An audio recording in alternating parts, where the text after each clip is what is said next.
সারা বাংলাদেশে কিন্তু চাঁদাবাজি হচ্ছে। সড়ক ও সেতুমন্ত্রী একটা কথা বলছেন, সারা বাংলাদেশে এটার কোনো সুযোগ নাই, আর লক্ষ্মীপুর তো নাই। সুন্দর লক্ষ্মীপুর গড়ে তোলার মধ্যেই সেখানে শিক্ষা ব্যবস্থা, স্বাস্থ্য ব্যবস্থা, যোগাযোগ ব্যবস্থা, রেল লাইন, বিশ্ববিদ্যালয়।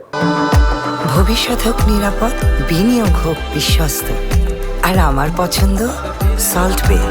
ওয়েলকাম টু সল্ট বে।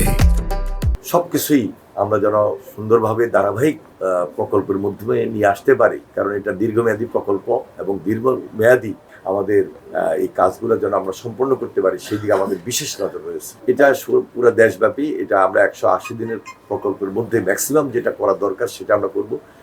খুব শীঘ্রই খাল খনন কর্মসূচি আমাদের শুরু হবে এবং সেটার মধ্যে লক্ষ্মীপুর অন্তর্ভুক্ত থাকবে। লক্ষ্মীপুর তো বিজ্ঞান ও প্রযুক্তি বিশ্ববিদ্যালয় আইন পাশ হয়েছে এবং সেটা মঞ্জুরি কমিশনও আছে।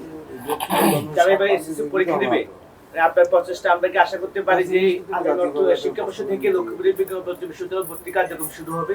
এটা এখনই বলা যাবে না, তবে এই কাজ আমরা খুব শীঘ্রই হাতে নিচ্ছি। মন্ত্রী মহোদয় একটা প্রশ্ন, গতকালকে সড়ক ও সেতুমন্ত্রী একটা করছেন যে সড়কে বিভিন্ন স্থানে চাঁদাবাজি, আমাদের লক্ষ্মীপুরে চাঁদাবাজি হয়, বিভিন্ন স্থানে বিভিন্ন জায়গায় আছে এবং সারা বাংলাদেশে কিন্তু চাঁদাবাজি হচ্ছে। সড়ক ও সেতুমন্ত্রী একটা কথা বলছেন, সারা বাংলাদেশে এটার কোনো সুযোগ নাই, আর লক্ষ্মীপুর তো নাই।